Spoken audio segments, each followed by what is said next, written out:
this afternoon, I'd like to discuss a new topic which is about heat transfer mechanisms. You already know how to calculate the amount of heat exchanged between two systems in calorimetry problems. And because you already know how to calculate heat, even in phase changes, the next topic is about heat transfer mechanisms. Paano ba natatransfer ang heat? Paano ba natatransfer ang energy in the form of heat? So this picture tells us all the means by which we can transfer energy in the form of heat. Here we have a gas range. Of course, there is a flame. And on top of that, your granny wants to boil some water. So granny placed it on a saucepan, no? Sa isang kaserola. Ngayon, yung saucepan na yan ay may lamang tubig kasi nga gusto magkape ni Lola, no? So ang tanong diyan is, bakit umiinit yung lalagyan or yung kaserola, 'di ba? Umiinit yung kaserola at yung tubig because of what we call a conduction process. Kung ito ay maraming tubig, makikita natin dyan, actually hindi mo makikita kasi transparent yung tubig, na nagkakaroon ng paggalaw yung tubig. Yung mainit na tubig aangat, and then yung temperature ng tubig sa taas mas mababa, kaya ang tendency niya ay bumaba. Pag yun ay bumaba, syempre may flame dito, iinit ulit yon at ang mainit na tubig aangat. So magsisirculate yung tubig. Yung pag-circulate ng tubig ay another method of transferring heat. No? That is what we call convection. So dalawa na yun ha. Umiinit itong metallic saucepan at napapasok si Lola because of conduction. Now aside from conduction, natatransfer din ang init by means of the movement of the liquid water that is on this saucepan. So the movement of the fluid, which is actually a liquid water, transfers energy in the form of heat, and that process is called convection. Now, if you would try to place your hands on top, kahit tanggalin mo yung kaserolang may tubig, ilagay mo lang yung kamay mo sa ibabaw ng flame, of course at a certain safe distance. Even at a certain distance, mararamdaman mo pa rin, you'd still feel the heat, right? You'd still feel that it's hot. So, how does the energy coming from the flame gets to your hand? Wala namang physical contact sa pagitan ng flame at saka ng kamay mo. That is transmitted by means of radiation. So in that discussion, I was able to tell you the three methods by which we can transfer energy in the form of heat. What are the three mechanisms involved in the transfer of energy in the form of heat? First, there is what we call conduction. The second is called convection. And the third is called Radiation. radiation. It's radiation. Say it again, radiation.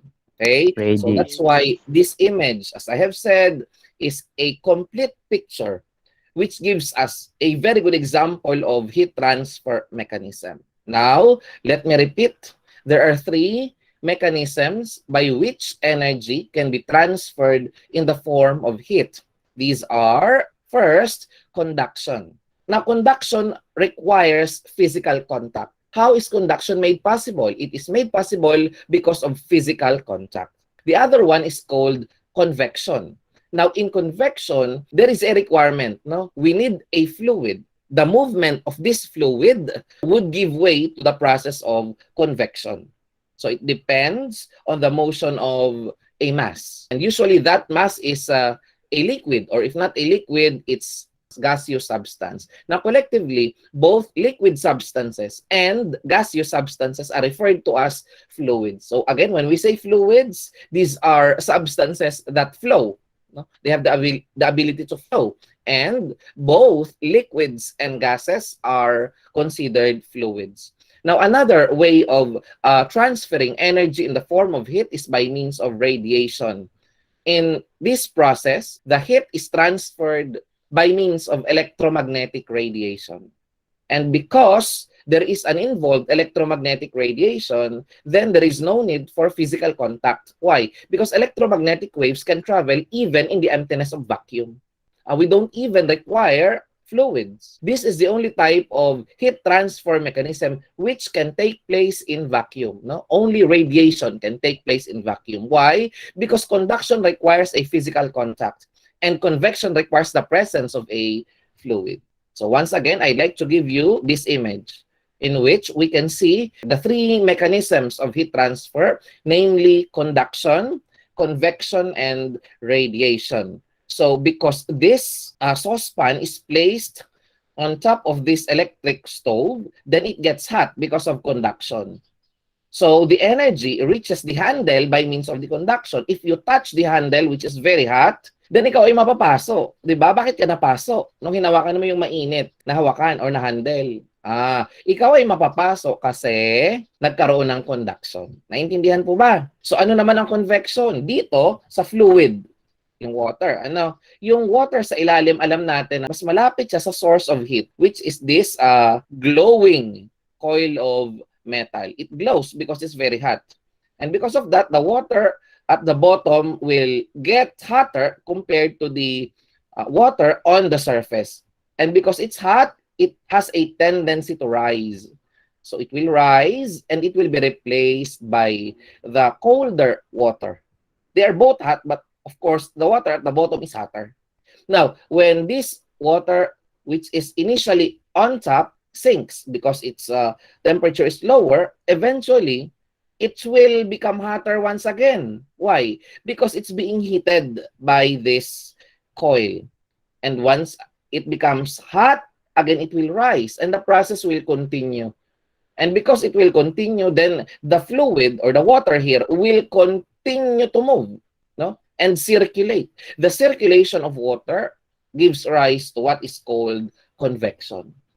Okay? Which is another method or mechanism for transferring energy by heat.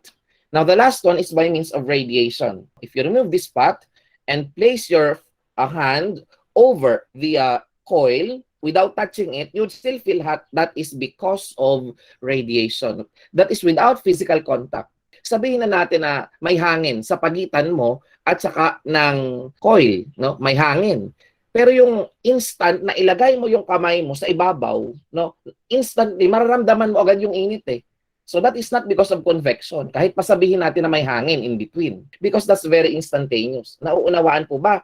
Yung convection kasi, that takes time because of the movement of the mass involved. So in the case of air, air will move up and down. No? But at the instant you place your hands over this coil, you'd feel hot instantly. And that is because of radiation. Nauunawaan po ba? Now, who among you can describe the three mechanisms by which we can transfer energy in the form of heat? Okay, isa-isa na lang. Who would like to describe conduction? Okay, go, Christian. Heat transfer po through physical contact. Okay. What is conduction? Describe the conduction process. Sa conduction po ay kailangan ng physical contact. Katulad po ng illustration kanina, yung pag hinawakan po yung pot, ay na-transfer po yung heat. Okay. Conduction requires physical contact. In what way is the energy transferred? Okay, by means of physical contact. Kung ako mainit, hawakan kita, iinit ka rin. How about convection? Who would like to describe convection? Angela. So, yan, convection po is movement of liquid transfer Yan, yun lang energy yung in mahalaga form eh. of heat. Ayun po. Ulitin mo. Convection po is the movement of liquid transfer energy in the form of heat po. Okay, Movement convection of liquid. involves the movement of a liquid. But not always a liquid. It could be a gaseous substance. So let us make it more generic. Convection involves the movement of fluids. And heat is transferred because of the motion of that fluid. Okay? Gumagalaw yung fluid eh. Sa paggalaw ng fluid, natatransfer yung energy in the form of heat. Okay, how about radiation? Who would like to describe the radiation process? Okay, go ahead, Sam. So radiation is the transfer of heat by means of electromagnetic waves po, thus requiring no physical contact and fluids po, like unlike conduction and Okay, that's convection. correct. And it is the only method po that can occur in a vacuum. Okay, very good. Kompleto, no? So, ang ibig sabihin daw ng radiation is natatransfer ang energy in the form of electromagnetic waves. So these electromagnetic waves are sometimes called electromagnetic radiation. Kaya ang tawag sa process ay radiation. Ano? Hindi niya kailangan ng physical contact, hindi niya kailangan ng movement of fluids, and therefore it can take place in vacuum. Nauunawaan po ba? Yes po. Okay. So, specifically, the radiation is called thermal radiation. But radiation will do, no? Pero nga para maging mas specific, because there are many types of radiation, no? We call it thermal radiation. Nakakaunawaan? Isa-isahin natin yan, ha? Let's take a closer look at how conduction takes place. Kanina kasi nabanggit ko sa inyo na ang conduction ay nangangailangan ng physical contact. But let's look at it in the molecular level, in the microscopic level. Bakit kaya kapag ang isang bagay na mainit ay inilapit ko sa isa pang bagay na mainit, nagkaroon sila ng physical contact, bakit yung isang bagay ay umiinit din? Meron akong metal A at a higher temperature than metal B. Metal A has a higher temperature than metal B. Because it has a higher temperature, then it has a higher thermal energy. When I put it in contact with metal B, no, eventually metal B will also become hotter. Why does that happen? Now, considering metal A is at a higher temperature, then the molecules of metal A, the atoms of metal A, are highly energetic compared to the molecules and the atoms in metal B. These highly energetic atoms and molecules will collide with the molecules of the other upon physical contact. Kasi magkakaroon sila ng physical contact eh. Now, para bagang bola yan, no? Kung ako ay billiard ball, tatama ako sa isa pang billiard ball, magta-transfer ako ng energy sa kanya every time we collide. So, yung collision na yun, ang dahilan, kaya nagta-transfer ang energy. Tapos, halimbawa ako, mainit, no? Nag-collide ako sa kanya, iinit din siya. Bakit? Kasi nag-transfer ako sa kanya ng energy. Tapos siya magko-collide din sa iba. So, magpapasa-pasa kami. Ganun ang nangyayari kaya nagkakaroon ng conduction. So again, conduction results from the transfer of kinetic energy between microscopic particles by means of collision. The rate of thermal conduction depends on the properties of the material. There are materials which conduct more compared to other materials. So what property are we talking about? We're talking about the thermal conductivity of a material, okay? So the rate of conduction depends on the properties of the materials, no? One of these properties is the thermal conductivity of a material. Now, for example, we have here a slab of metal having a thickness L and a cross-sectional area A. The left side is at a higher temperature compared to the left side. So here, we have two sides. The left side, whose temperature is TH, and the right side, whose temperature is TC. If the left side is hotter compared to the right side, then of course, there will be an energy transfer in the form of heat. Why? Because of temperature difference, right? Because of temperature difference, energy will be transferred in the form of heat. And in this case, the process involved is conduction. Heat is transferred by means of conduction. Now, we would like to quantify how fast is it being transferred. How fast is the heat being transferred? It is actually proportional to the cross-sectional area. It is proportional to the cross-sectional area. Now, it's also proportional to the temperature difference. If we have a higher temperature difference between TH and TC, then the transfer of heat will be faster. So we can generalize these relationships using an equation. Here, we have the quantity H, which represents the heat current. Here, heat current represents the rate at which this Q is transferred. But this Q refers to heat. So this is the rate of heat transfer. Again, it's proportional to the area and is also proportional to the temperature difference. Okay, so here is the area, A, and here is the temperature difference. However, it's inversely proportional to the thickness. So the thicker the material, then we have a slower heat transfer. That's why the thickness appears in the denominator. And the proportionality constant here is the quantity K, which is the thermal conductivity of the material.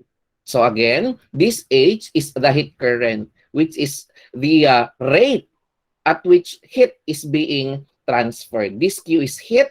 Of course, if you divide heat by time, that is the rate at which you transfer heat, which is equal to Ka times TH minus TC over L. This Q, of course, is measured in joules in SI system and joules per second, because if we express the time in second, we will get joule per second, which is a unit of power, equivalent to watt. Okay? So in SI system, the unit of H is watt. Okay? Watt is the unit of power. Okay? Naiintindihan po ba? Yes po, sir. Yes po. Now, this quantity, TH minus TC over L, this is what we call the temperature gradient. No, so pag narinig nyo, yung term na temperature gradient, yan yung temperature difference, i-divide mo nung thickness kung saan nagtatraverse yung heat. So, heat will be transferred, of course, from this surface, mula sa left, papunta sa right. At ito yung kanyang thickness na itatraverse. At ito naman yung cross-section na A. So, I hope that's clear. This is our equation for finding the heat current that is produced by means of thermal conduction. Now, I want you to watch a video. Let us watch the simulation for thermal conduction. Okay, so just to show you a simple video on conduction, right? So before I start off this simulation, just to show you what we have here, I've got a metal bar on one end, and as you can see, the metal bar is at a constant temperature of 18 degrees Celsius throughout. Okay. So initially, the temperature of this entire metal is homogeneous, meaning the temperature is the same all throughout. All throughout the material, the temperature is 18 degrees Celsius. So it's in thermal equilibrium. All the molecules and the atoms inside are in thermal equilibrium with each other. So there will be no transfer of heat. Why? Because, of course, there is thermal equilibrium. But if one part of this material becomes hotter than the other, there will be temperature difference, which will drive the transfer of heat. Okay, let's continue watching. The room is 18 degrees, so the metal bar is also 18 degrees Celsius. Okay, so if you take a look at the atoms, the particles, or molecules that's inside the metal bar, what do you notice? That's right, they are all arranged in fixed, regular positions. Okay, and they are all vibrating, okay, randomly. So they are continuous random vibrations, not a fixed position, right? Okay, so you can see the speed at which it vibrates is also pretty constant. So when I turn it on, okay, see what happens to the bar. Okay, as I turn on the blowtorch and boom, okay, you can see the temperature starts to rise. Why? Because as I heat up one end, the end that I actually get heated up, you can see it just starts to vibrate faster and faster at the same time, which collides with particles next to it, which in turn collides to particles next to it. Okay. So the atoms and molecules on this side of the metal become more energetic. And because they are more energetic, their kinetic energies are high, right? When they collide with other atoms and molecules, energy will be transferred. No? That transfer of energy, thermal energy, from one molecule to another due to collision is what we call conduction. Let's continue. At the same time, basically, what happens is that the temperature increases. It causes the temperature along the metal bar to also increase. So you see they're no longer 18 degrees Celsius. The one that's nearest the end is probably the highest, which is 1,500 degrees Celsius. Somewhere in the middle, you can see it's at 670, and towards the end is 290. So what's one of the first things you notice? You notice that the hotter it is, the faster it vibrates. The cooler it is, the slower it vibrates, right? Okay, so here, if I want to move it closer, my sensor, you can see is actually at a higher temperature that's closer to the heat source, and lower temperature that's closer to the sun. Okay, did you understand how energy is transferred in the form of heat by means of conduction? So I think that's a very good animation so that you can understand fully how energy is transferred by means of conduction. Okay? Now, kanina ano nga yung formula ng heat current? Review lang. Ano ang formula ng heat current? The heat current is equal to dq over dt. A times A times TH TH minus TC over L. Naintindihan? Ano nga ang unit ng H? Ano ang unit ng Watts H? po. Watts. Watts. That's correct. Okay, so here are some materials and their corresponding thermal conductivities. So what does the thermal conductivity measure? It measures the amount by which that material allows thermal conduction. So sino dito ang may pinakamataas ang conductivity? Pinakamataas ang conductivity ng silver. Ayan. Kaya ang silver ang pinakamadaling mag-init. Bakit? Kasi pinakamataas ang kanyang conductivity. Tapos, mababa ang conductivity ng lead. No? Mababa rin ang conductivity ng iron. Okay? Saan gawa usually ang mga lutuan? Ang mga lutuan ay usually gawa sa aluminum. No? Ayan. Mas mataas ang thermal conductivity ng aluminum kumpara sa iron. Okay? Kaya ang kaldero, usually, yung mga takore, gawa sa aluminum. Pangit naman kapag ang iyong kaldero gawa sa silver. Shit! Baka nakawin ng kapitbahay. Diba? Yung gold, mas mataas pa rin yung conductivity ng silver kumpara sa gold. Pero of course, alam natin mahal ang gold. And we don't usually use copper for cooking utensils. Ginagamit natin yan na wire, no? Sa mga electrical components. Okay? Conductor, electrical conductor. But copper is also a good thermal conductor, no? But the best suited for cooking is aluminum. So here are nonmetals and their corresponding conductivities. So sa mga nonmetals, it tells us that diamond is highly conductive. No? Kita natin, ayan, no? Walang panama yung silver. So pag pinainit mo yung diamond, grabe siya. Napakabilis yan mag-init. Bakit? Kasi po, mataas ang kanyang thermal conductivity. Grabe palang diamond, 2,300. Nakakaloka ang diamond na ito. And of course, gases. Alam natin mababa ang thermal conductivity ng mga gas. Gaseous substances. Pero sa mga gaseous substances, alin ang may pinakamataas na conductivity? Hydrogen. Okay, hydrogen. Followed by helium. May trend. Pinakamagaan ang hydrogen, no? So ang pinakamagaan, siya ang pinakamas thermally conductive. Followed by helium. Helium is the second lightest gas after hydrogen, 'di ba? Anong mas mabigat, nitrogen or oxygen? 'Di ba O2? O2 is 16. Tapos ang N2 ay 14. Mas mabigat ang oxygen. So dapat mas conductive ang nitrogen. Hindi siya nag-follow ng trend, no? Mas conductive yung oxygen by a very very small amount compared to nitrogen. How about air? Yan, because air is mostly made of nitrogen, no? We know that a huge portion of our atmosphere consists of nitrogen. That's why yung thermal conductivity ng air kagaya ng thermal conductivity ng nitrogen. Next, let's talk about convection. Ano nga ang meron sa convection? Kanina, anong nabanggit natin about convection? Paano nata-transfer ang heat by means of convection? Ano ang requirement? Kailangan natin ng Fluids po. fluid. At dapat ang fluid ay magkaroon ng Movement po. movement. Correct. So this heat transfer mechanism involves the movement of fluids from one region to another. And this convection process plays a key role in the boiling of water and the cooling of an air-conditioned room and weather changes as well. Bakit? Isipin mo, yung air-conditioned room, usually saan nakalagay ang aircon? Nakita ka na ba ng aircon na malapit sa sahig? Usually, saan inilalagay yung aircon na bumubuga ng malamig na tubig, na malamig na hangin? Di ba sa taas, you elevate the air conditioning unit. Hindi ka naman makikita ng aircon na nakalagay sa malapit sa sahig. Now, ang aircon ay elevated usually. Why? Because it will pump out colder air. May lalabas sa kanyang malamig na hangin. And ang tendency ng malamig na hangin ay mag-sink. So, yung malamig na hangin galing sa ibabaw, magsisink, replacing the air below. Madi-displace niya. So, yung na-displace na yun, aangat. No? Aangat. Okay. Pag umangat siya, okay, lalamig ulit siya. No? Ang malamig na hangin, bababa. Okay. Bakit lalamig siya pag umangat? Kasi nga, may bumubuga ng malamig na hangin sa baba. Sa taas pala rather. Okay. So, yung malamig na hangin, ang tendency bumaba.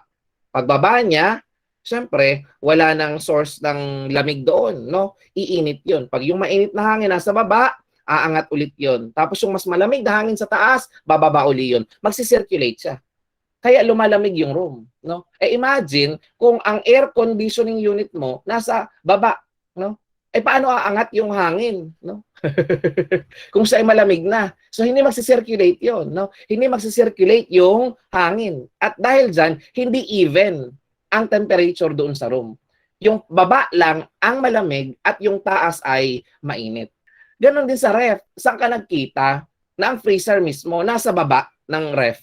'Di ba? Saan inilalagay usually? Saang part ng ref inilalagay ang freezer? Sa taas. Walang freezer na nasa baba ng ref. Bakit? Kasi nga, yung freezer, malamig ang hangin doon eh. Kung malamig ang hangin doon, siya ay bababa. It has a tendency to sink and go down. So kung siya ay nasa baba, hindi rin siya aangat. Di ba? Kasi nga, siya ay mabigat. At kung siya ay mabigat, hindi siya aangat. So hindi magiging even ang temperature sa loob ng ref kung ganon. Kaya, ang freezer, no, ay laging nasa ibabaw ng ref. Nasa taas siya. To allow convection to take place. And when the convection takes place, there will be an even distribution of temperature in the refrigerator. Nakakaunawaan po ba? Di ba amazing? Yun palang paggana ng ref mo may kinalaman sa thermodynamics. Yes! Now, ganun din ang weather changes. Bakit? Kasi sa weather, ang involved naman fluid, atmosphere. Di ba? Actually, minomodel ng mga researchers and scientists ang mga weather na yan considering that the atmosphere is a fluid, no? They have a vast knowledge about the convection, no, process. So, mamaya may papakita pa ako mga video sa inyo. There are two types of convection, no? Yung free or natural convection at saka yung isa naman ay forced convection. Kapag ang convection ay nangyayari because of the difference in densities of the fluid. Of course, a denser fluid would tend to sink. No? And a less dense fluid will tend to rise. Okay? But a fluid that is at a lower temperature naturally has a tendency to sink because it is denser. So it will go down. No? And a fluid that is at a higher temperature has a natural tendency to rise. That's why it rises. No? Because its density is less.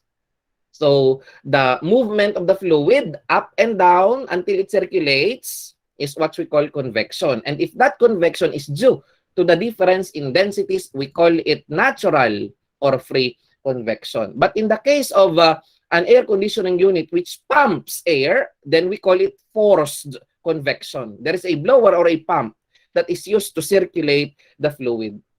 Naiintindihan po ba? Yes po. Okay, ito. Yan ay picture ng, ano ba yan? Heating element in the tip of the submerged tube. So, ito ay tube, tapos yung dulo ng tube may heating element. So, nag-iinit yon. So, saan siya nakasubmerge? Sa water. Okay? Ang galing, no? So, na-image yan. Special camera siguro yung gamit. Kasi kita natin yung water eh. Ayan. So, a heating element in the tip of the submerged tube warms the surrounding water. Of course, the water surrounding this hot tip would become hotter. And because of that, its density would be less because it's hot, right? And it will tend to rise. Makikita natin dyan. There is a complex pattern of convection which is due to the difference in densities. Mababa yung density ng tubig na mainit. That's why it will tend to go up. Yan. So, this illustrates natural convection. Makikita natin, no, parang may usok. Di ba, pansinin mo yung usok. Yung usok na na-form ng gases, di ba? Ganyan din yung itsura ng usok. Actually, that is because of convection. So, ganyan din ang tubig because of convection. Bakit? Kasi parehas lang silang fluid. Okay, let us watch this animation that illustrates convection in water. Have you heard that heat rises? Well, here you can see it's true for yourself. I've got some food coloring on the bottom of a plastic container. And there's a hot mug right underneath the red food coloring. As it's heated, water rises. But I want you to look closely and notice something else. The blue on the sides is being drawn in. You can see it better when I speed it up. Here's the thing I want you to remember. When water moves from one place, it doesn't leave a void behind. Water from somewhere else has to move in to take its place. That's why you can see the blue food coloring coming in from the sides. You can see it better from above. Watch that blue food coloring get drawn in.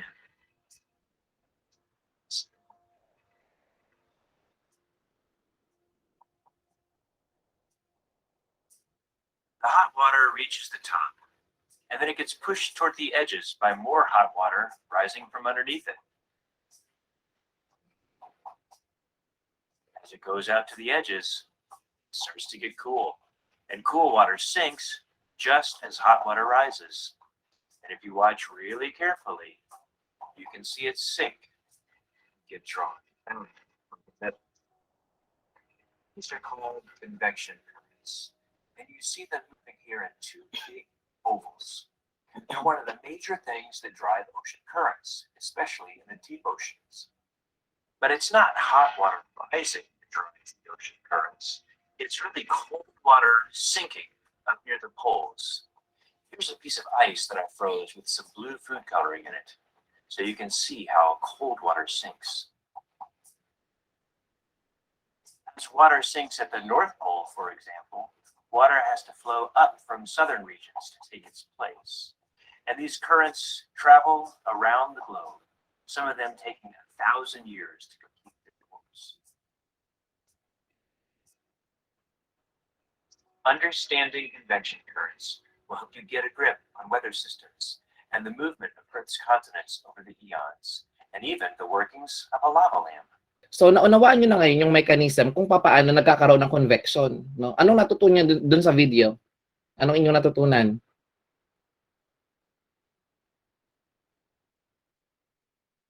Anyone? Hello? Ano ang inyong na-realize dun sa video? Wala. Sir, hindi po nag-iiwan ng void ang movement ng fluids. Yes. Ganun nga ang nangyayari. Kaya, pwede natin siyang i-relate sa isang room na malamig. Halimbawa, air-conditioned yung room, sobrang lamig. No? Kapag binuksan mo, sasabihin oy, wag mong buksan ang pinto at lalabas ang lamig. Actually, mali No? Papasok yung mainit, lalabas yung malamig. So, nakakaroon ng ng circulation ng hangin. So, that explains, again, the cooling of the inside of a refrigerator. That explains the cooling of an air-conditioned room. What else does convection explain? It also explains the ocean currents. Not only the ocean currents, including the weather phenomena taking place in the atmosphere. And even the movement of the continents. Why? Because we know that, of course, these continents are floating on a fluid material. We know that the mantle of the earth is fluid, right? The crust is a solid part, and underneath the crust is a fluid, which is the mantle. And there are actually convection currents. Actually, yung convection current, yung isa pa yung outer core at saka inner core. The outer core is made of liquid metal.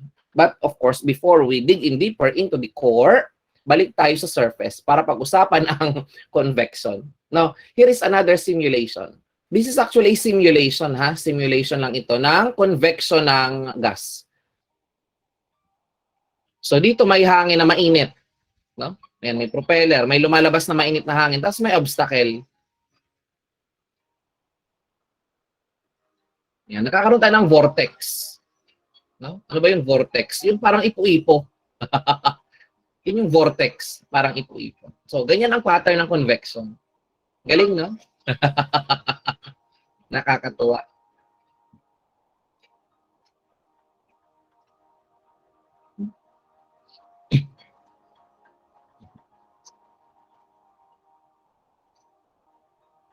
Okay.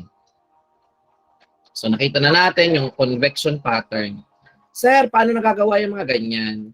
Actually, yung ganyan na simulation ay ginagamitan ng software. Meron tayong specific field sa pag-aaral niyan. Ang tawag dyan ay CFD. Ano yun? Computational Fluid Dynamics. Actually, gusto kong karirin yung dati. Nung time na interesado akong mag-nuclear engineering. No? I attended a training in nuclear engineering, and there, naging interesado ako sa pag-aaral ng computational fluid dynamics. Sa computational fluid dynamics, we can study the behavior of fluids, whether they are liquids or gases, any type of fluid. We can model them. No, halimbawa, paano gumalaw ang hangin sa atmosphere? Pwede ko yung i-simulate sa computer para malaman natin yung mga weather changes. Ayan. So, ginagamit ito ng computational fluid dynamics. Kaso, medyo ano kasi yun pang ME. Tapos, na-realize ko, wala ako masyadong talent sa MATLAB o sa programming. Kaya ayun, nilet go ko na siya. Pero napakagandang field of specialization yan. Bakit? Kasi marami siyang application Computational fluid dynamics. We can use, sa nuclear engineering, ginagamit yung CFD para mag-model ng convection sa nuclear reactor. Di ba yung nuclear reactor, nag-iinit yon. Tapos may water na doon kasi nga yung water ay coolant, no? Para hindi mag-overheat, ang reactor may tubig doon. So, nag-iinit yon, no? Yung thermal processes doon sa nuclear reactor can be modeled using computational fluid dynamics. Pero inaral ko rin, nakakatuwa, no? At dyan may equation na tinatawag na Navier-Stokes equation, no? Navier-Stokes equation. Actually, yun yung equation na hanggang ngayon wala pang nakakakuha ng solution. It's actually a differential equation, a partial differential equation that has a big price on top of it. No? Wala pa yata nakakasolve ng Navier-Stokes equation. And there have been some movies na inspired ng solution ng Navier-Stokes equation na iyan. I think there were some movies already na ginawa para doon. No? Pero sa totoong buhay, wala pang nakakasolve o nakakakuha ng analytical solution ng Navier-Stokes equation. So para yun ay masolve, ang ginagamit ng mga scientists ay computer model. Okay, computer model. So sa halip na analytical, numerical. No? So, yun, na-share ko lang yung computational fluid dynamics. O ito, isa pang animation. Ayan, no? Ano to? Heat sink. Nakakita na kayo ng speaker system na may mga bakal-bakal na aluminum. Actually, heat sink yun Kasi yung speaker system na yun ay may mga amplifier. At dahil may amplifier doon, tumataas ang kuryente. Pag tumataas ang kuryente, nag-iinit ang mga circuit components. So, kung mainit ang circuit component, posibleng ma-damage yung mga transistor, yung mga resistor at integrated circuits na naandoon. Now, para hindi sila ma-damage, kinakailangan lagyan mo yan ng isang device na mag-a-absorb or mag-dissipate ng init. Ang tawag doon ay heat sink. So, this is how the energy flows in a heat sink. Now, ito mas malamig, yung kulay blue. Kita naman natin yung kulay blue malamig, di ba? Bumababa. Yung heat flow ngayon, nagpo-flow. At itong kulay pula, yan yung mainit na part. Nauunawaan po ba? So again, this illustrates convection. No? This animation illustrates the convection process. Now, the third one is radiation. No? So again, anong meron sa radiation? In the radiation process, the energy is transmitted in the form of electromagnetic radiation. So, nabanggit ko na sa inyo, sa isa nating discussions, na lahat ng bagay ay nagre-radiate ng radiation, di ba? By virtue of the temperature. Actually, that is correct. All objects radiate energy in the form of electromagnetic radiations or electromagnetic waves. But the rate at which the object radiates EM waves depends on its temperature. The hotter the object, the faster is the rate at which the material or object radiates energy. Okay, so the rate at which the surface of an object radiates energy is proportional to the fourth power of the absolute temperature. Ayan, no? Ang sabi, proportional daw sa fourth power. So kung mataas ang temperature mo, i-raise mo pa yun to the fourth power. Doon daw proportional yung rate ng pag-transfer ng energy in the form of radiation. So this relationship is given by this formula. P is equal to sigma EAT to the fourth. So here, P represents the rate at which the radiation is emitted by a surface. And this E is called the emissivity of the body. No? It's a constant. For a particular body, it has a value. Okay? This A is the surface area that emits the radiation, and T is the absolute temperature. So that means this T is in kelvins. Okay? If that is in Celsius, you have to convert it into kelvins. And this is the proportionality constant.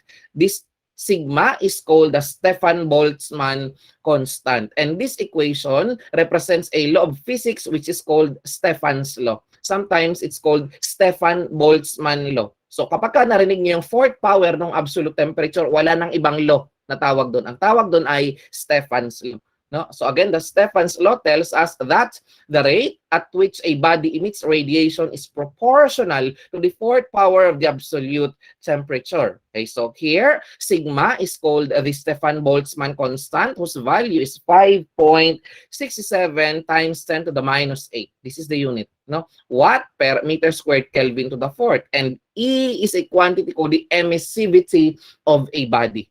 So, if I am a body that emits radiation at a fast rate, my emissivity is high.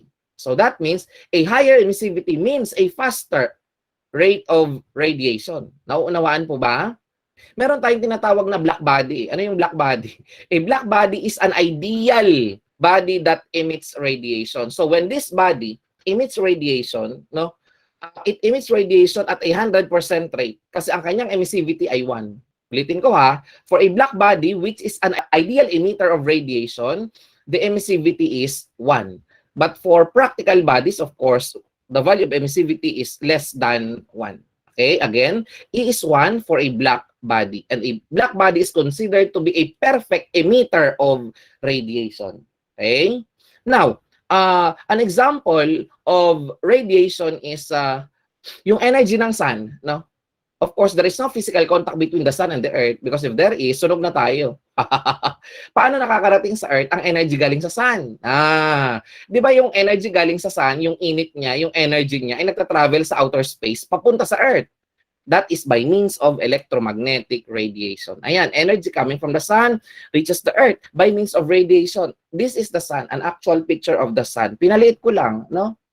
I took this photograph yesterday. So here you can see that there are flames being emitted from the surface of the sun. These flames are called the solar flares. Okay? Solar flares. And the dark spots on the surface of the sun is usually at a lower temperature. These spots are called sunspots. No? They are at a lower temperature. But of course, still it's very, very hot because it's the sun.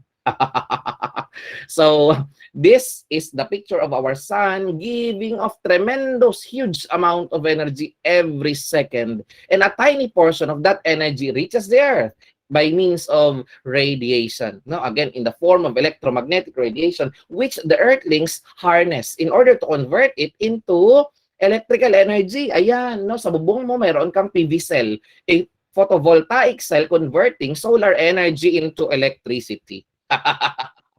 'Di ba?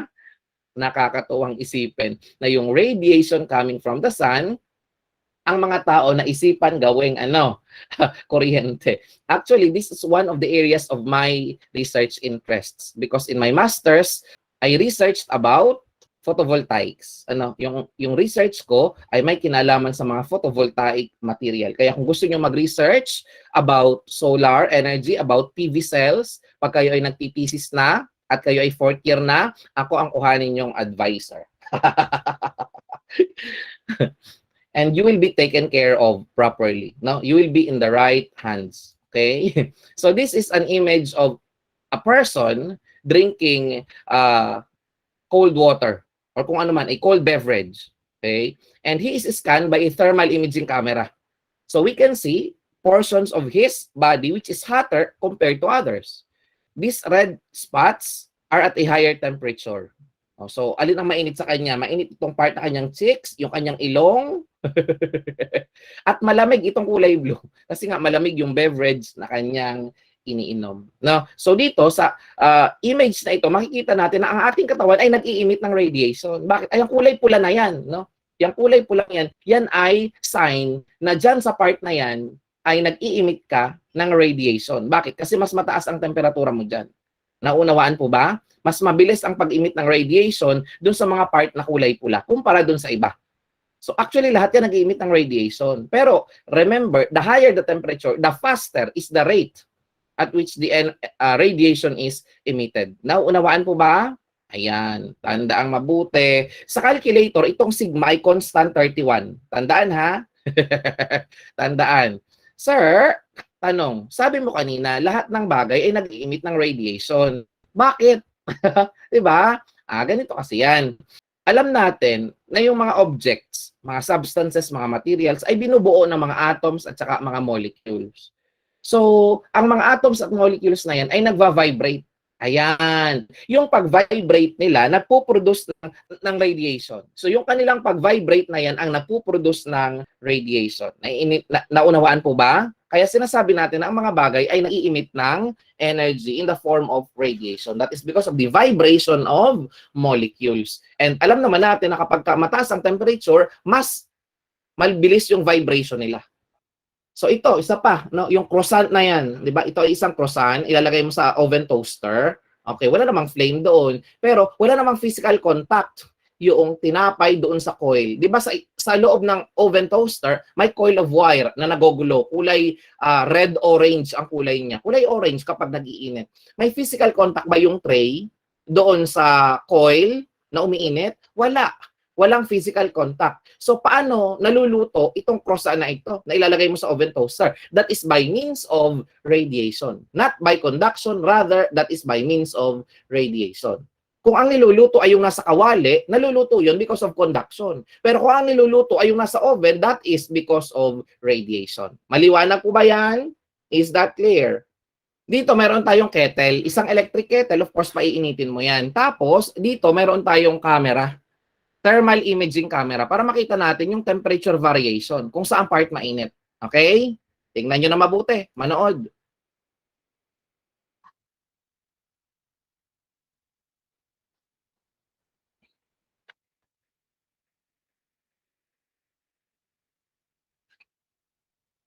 Ayan, no? Ni-speed up yan, no? Umiinit siya dito, oh. Ang part na ito, umiinit. Kita natin, umiinit siya kasi nagbabago yung kulay. Hanggang sa uminit na rin yung ibang parts. Bakit yung ibang part ay umiinit? Because of conduction. Pero yung pag-glow na yan, nakikita natin, nagre-radiate yan ng energy. Yung pag-radiate ng energy, yun naman ang tinatawag natin na electromagnetic radiation. Naunawaan po ba? So, ibalik ko dito ha. Kita natin kanina, bakit uminit yung itaas na part ng kettle? That is because of conduction. However, because the object is hot, this emits radiation. No? So, nandun ang radiation ngayon. Nung siya ay uminit na, nag-i-emit siya ng radiation na nakikita natin dito sa thermal imaging camera. Naunawaan po ba? Tingnan natin ngayon. Tingnan natin. Ito ang tinatawag na Leslie's cube. No? Yung Leslie's cube, merong makintab at merong hindi makintab. Kita nyo, kulay itim ha, kulay itim. No? Matte ang finish niya.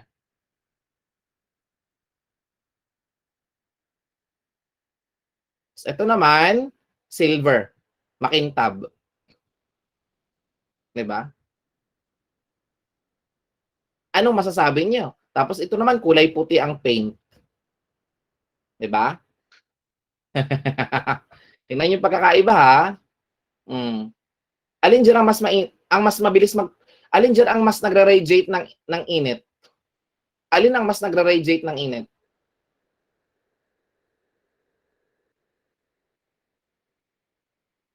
Yung kulay itim or yung makintab na part?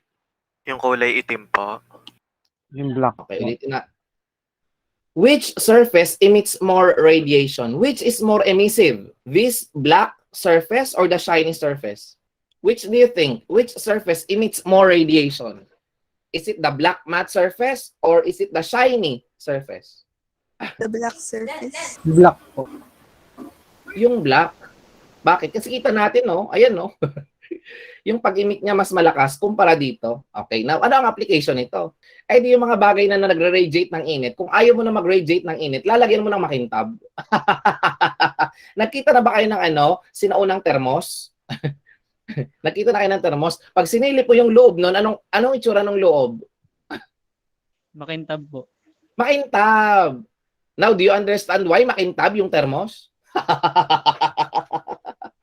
Bakit makintab yung thermos sa loob? Bakit shiny siya?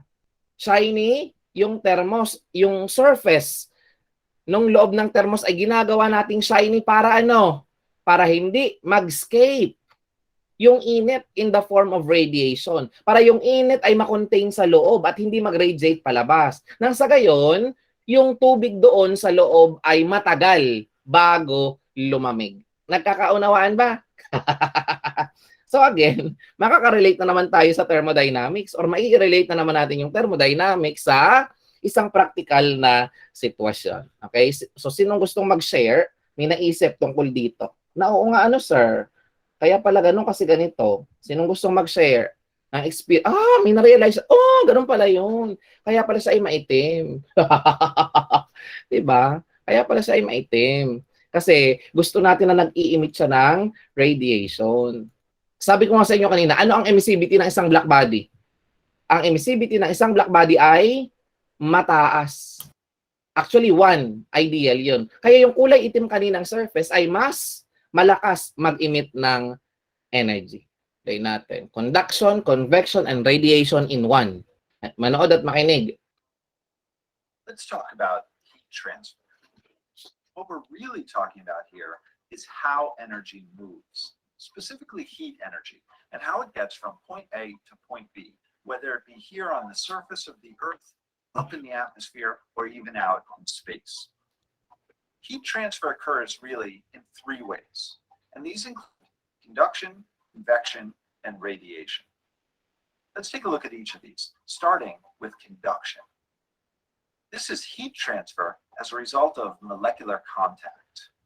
The best way to understand conduction is by thinking about an example. So here I have a metallic spoon, and I imagine holding a match underneath it. Now what we know is that that spoon is going to heat up, and not just the part of the spoon that's over the match, but rather the spoon as a whole. And the reason this happens is because of conduction. Energy from the flame is causing the molecules within the spoon to vibrate, and that's transferring energy from one to the next, to the next, to the next, until the entire spoon has warmed up. That heat has transferred throughout the entire material. Conduction is going to happen most effectively in solid materials. But let's not forget about convection and radiation. Let's look at convection. This is heat transfer through or as a result of density differences. Again, let's grab that match and let's think about this for a minute. I think we all know it's probably not the best idea to hold your hand above an open flame like this. And that's because a lot of the heat energy generated by that flame is going to rise. That is purely because of the process of convection. You see, what's happening is the flame is causing the air to expand. And when it expands, it becomes less dense than the surrounding air and therefore floats upwards. And with it goes some of that heat energy. That's what convection is all about. And this is going to occur most effectively within liquids and gases. Finally, let's think about radiation. Radiation is heat transfer by wave motion. Let's pull that flame up one more time. I think we know that because of convection, heat is going to rise, but it's also going to travel outwards in the form of waves of energy, electromagnetic waves. And that's the third type of heat transfer. Radiation is really interesting in that it doesn't need a material for it to travel. So this can occur out in open, empty space. In fact, this is how energy travels from Earth's sun to the surface of the Earth. And so if we look back, we have our 3 types of heat transfer: conduction, convection, and radiation. And it's important to know the key word that goes with each one. For convection, it's going to be density differences. For conduction, it's going to be contact. And for radiation, it's going to be waves. We can sum all 3 types of heat transfer up in one diagram by looking at something as simple as a campfire. Imagine that you're camping and you hold a pot of water or stew above that flame. Well, right now in this one picture, we are seeing all 3 types of heat transfer take place. There's conduction happening as the flame is transferring energy directly to and throughout the pot as a result of molecular contact. Additionally, there's convection as heat from both the boiling pot and the flame itself is rising up as a result of density differences. And finally, there's radiation occurring all around the campfire as energy travels away from the flame in the form of electromagnetic waves. And that's a quick look at heat transfer. Okay. Naunawaan niyo ba yung video? Naintindihan? Yes po. Yes po. Okay. So ngayon, anong masasabi niyo sa ating topic? Now is the time for an open forum. Open forum na tayo.